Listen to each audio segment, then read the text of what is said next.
जनाब बैरिस्टर असदुद्दीन अवैसी साहब,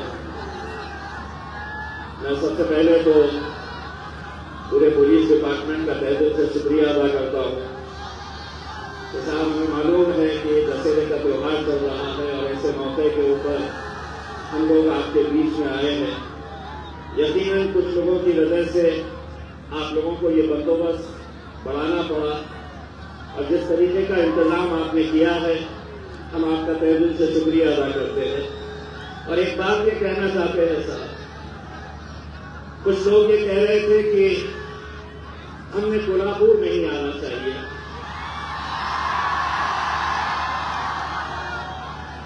मैं उन लोगों से यही कहना चाह रहा हूं कि जिस बैरिस्टर असदुद्दीन अवैसी साहब आज आपकी इस सरजमीन के ऊपर आए हैं,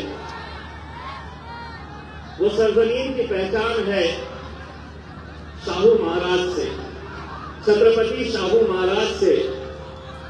शायद जो लोग विरोध कर रहे हैं उन्हें पता नहीं है कि यही छत्रपति शाहू महाराज है जिन्होंने अपने दौर में मुस्लिम बोर्डिंग की शुरुआत की थी ताकि मुस्लिम बच्चे पढ़ सके। और आज कुछ लोग, जब मैं कोल्हापुर एंटर हो रहा था तो मुझे मीडिया वालों के फोन आना शुरू हो गए और वो कह रहे हैं कि कुछ संगठन आपका यहां पर आने का विरोध कर रहे हैं। एक नेता की क्लिप मुझे किसी ने भेजा जिसमें वो ये कह रहे थे कि अमी या पावन धरती पर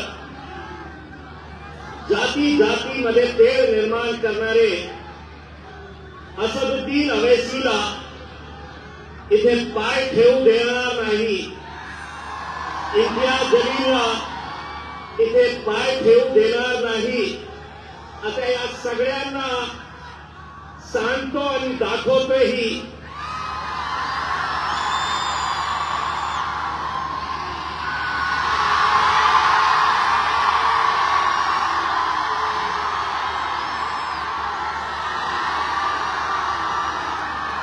पाय आहे आणि ठेवलं ही कोल्हापूरमध्ये। पता नहीं ये कहां कहां से ऐसे अजीब किस्म के लोग आ जाते हैं। उनको सिर्फ इतना कहना चाहूंगा कि ये मुल्क जितना तुम्हारा है उतना, और आगे ये कहना चाहूंगा ये मुल्क तुम्हारे। समझ गए?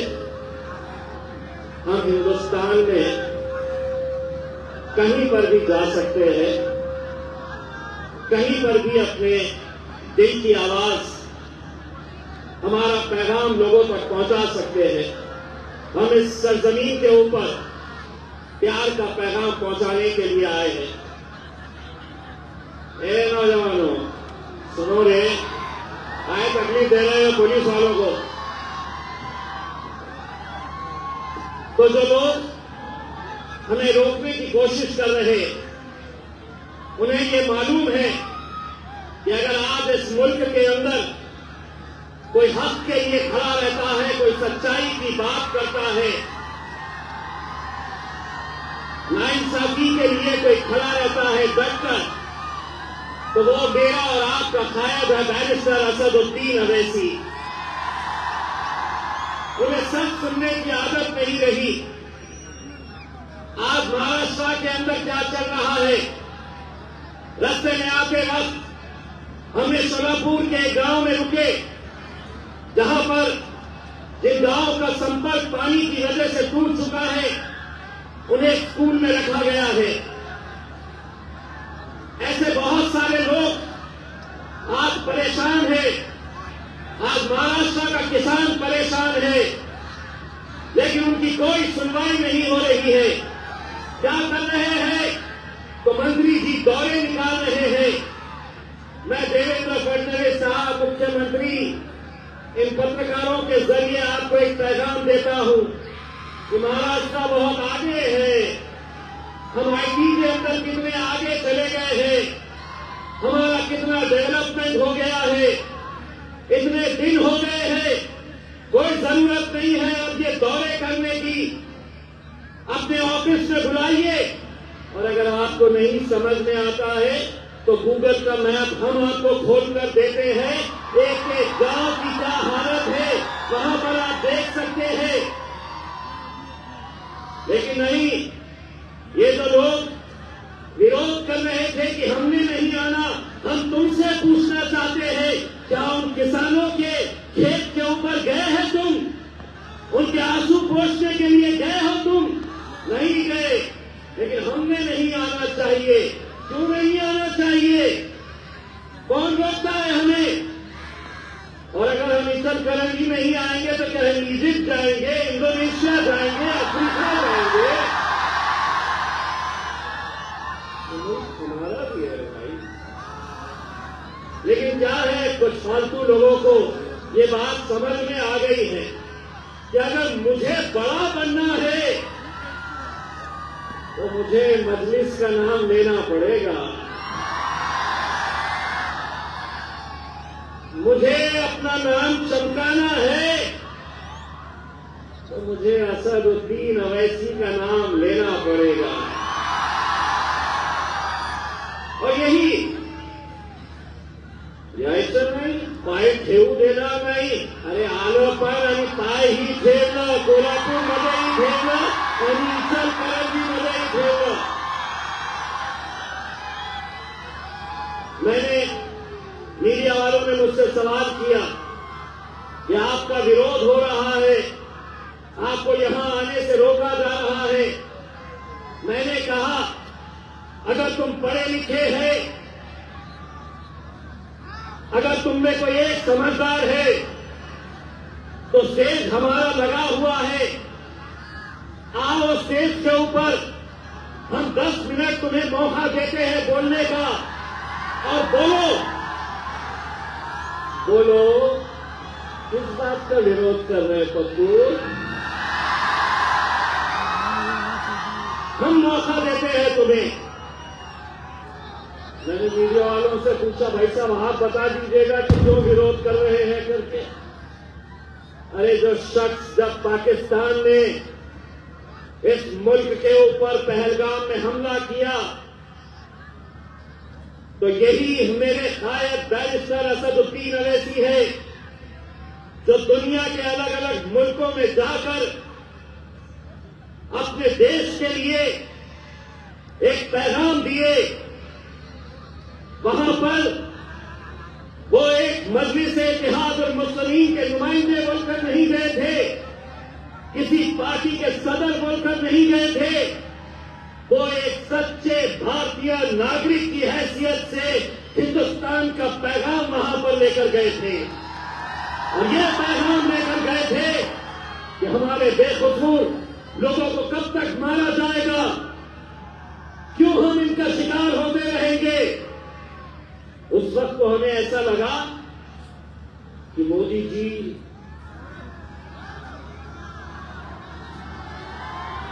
रक्षा करने वाले हैं, बदला लेने वाले हैं।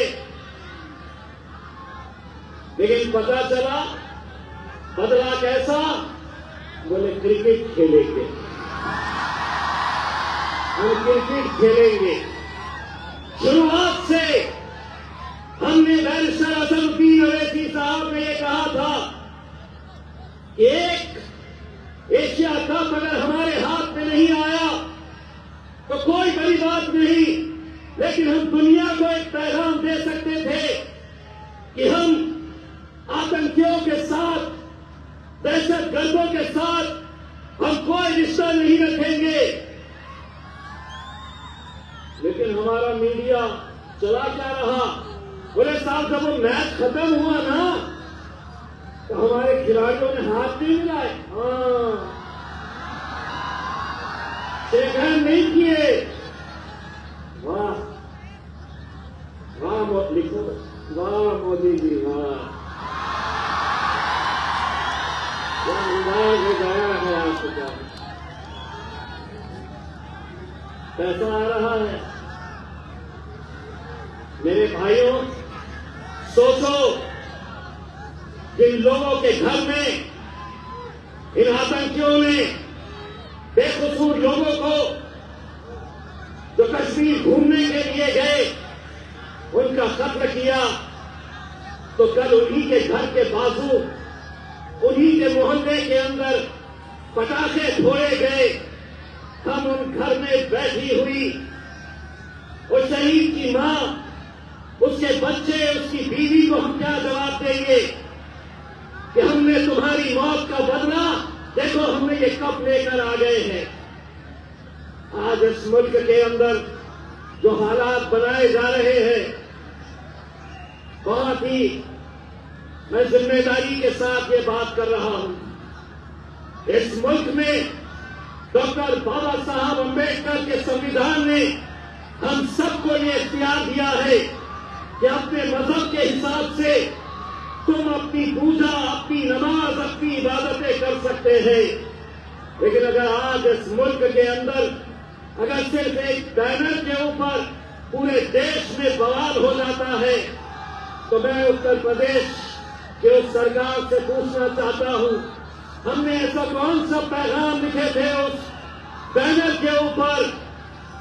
पैगाम यही लिखा था, आई लव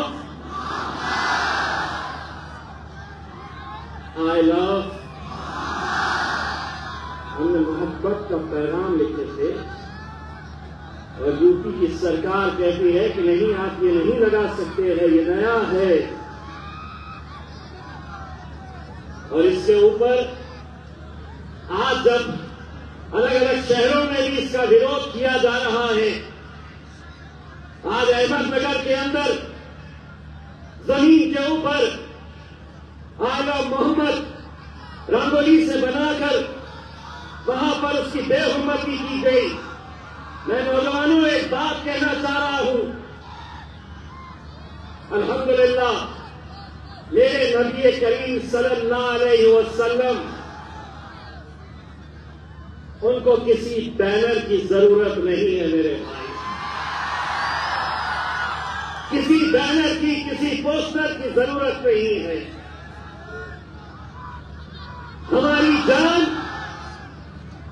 हमारी जान उन पर कुर्बान है। लोग कहते हैं, जिन लोगों को नबी करीम सल्लल्लाहु अलैहि वसल्लम के बारे में मालूम नहीं, वो हमसे सवाल करते हैं कि आपने तो उन्हें देखा भी नहीं है, आप कैसे उनके लिए जान निछावर कर देते हैं, कैसे आप उनसे इतनी मोहब्बत करते हैं? तो हम उन्हें एक जवाब देते हैं, हमने आंखों से देखा नहीं मगर उनकी तस्वीर सीने में मौजूद है। हमने आंखों से देखा नहीं मगर उनकी तस्वीर सीने में मौजूद है। जिसने लाकर कलामे इलाही दिया वो मोहम्मद मदीने में मौजूद है। मेरे भाई, मैं महाराष्ट्र की पुलिस को भी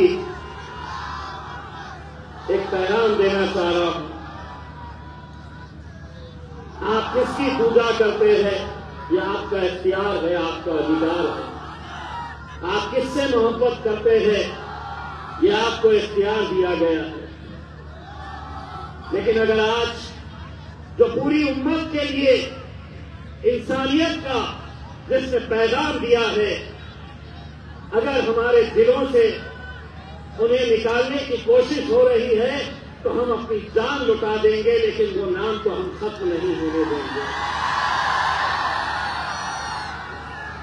तो तुमको क्या है, छोटे छोटे मोर्चे, छोटे छोटे रैलियां निकाल रहे हैं। जब हम निकलते हैं ना,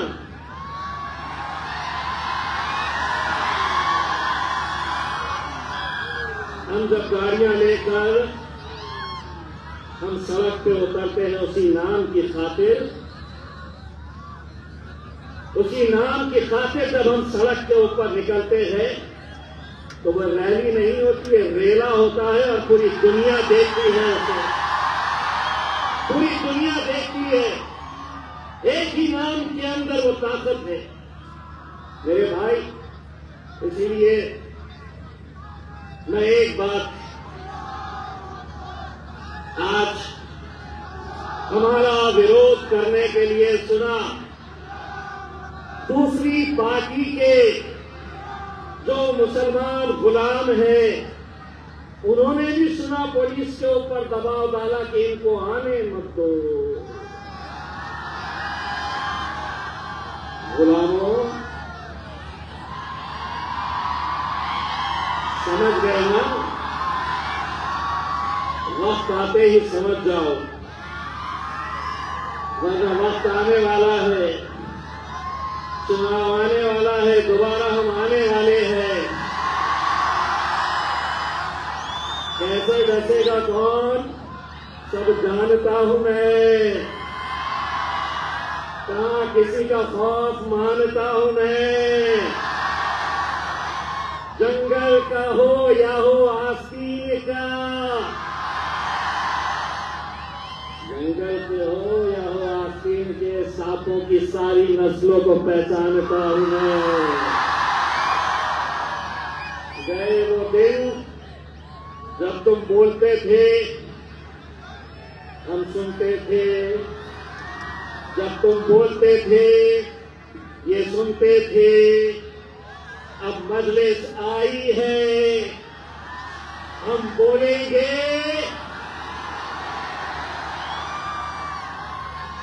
हम बोलेंगे और तुम्हारे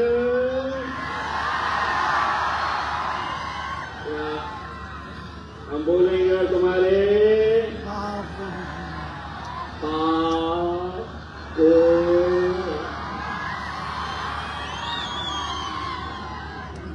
बाप नहीं बोल सकते तो पप्पा भी बोल सकते। हम बोलेंगे तुम्हारा पप्पा को भी सुनना पड़ेगा, सुनना पड़ेगा तुम्हें। बहुत हो चुका है ये गुलामी। मेरे साहिब ने अगर मुझे कुछ बात सिखाई है तो यही बात सिखाई है। इस मुल्क में अगर जीना है तो सर ऊंचा करके और सीना चौड़ा करके चलो। यही पैगाम बैरिस्टर असदुद्दीन अवैसी साहब ने हम सबको दिया है। आने वाले 1 महीने के बाद हो सकता है, 2 महीने के बाद हो सकता है, लेकिन नगर पालिका, नगर परिषद, महानगर पालिका का इलेक्शन आने वाला है। मैं आपको ये बताकर जाना चाहता हूं कि इस बार महाराष्ट्र के अंदर चाहे वो महानगर पालिका हो, नगर पालिका हो, नगर परिषद हो, जिला परिषद हो या पंचायत समिति हो, हर जगह के ऊपर इंशाअल्लाह हम पतंग लहराएंगे, हर जगह के ऊपर। और जैसा समीर ने बताया है, तुम हो ना मजलिस के साथ, तुम हो क्या नहीं? इंशाअल्लाह असद भाई दोबारा आएंगे इलेक्शन के मौके के ऊपर। आप लोगों से सिर्फ इतनी इंतजार है कि अपनी मेहनत जारी रखिए, मजलिस को कामयाब करिए। और सिर्फ यही नहीं, इस बात को इंशाअल्लाह बिहार हम आ रहे हैं, और इस बार जब आ रहे हैं तो अच्छों की बजाने के लिए आ रहे हैं इंशाअल्लाह। बहुत बहुत शुक्रिया।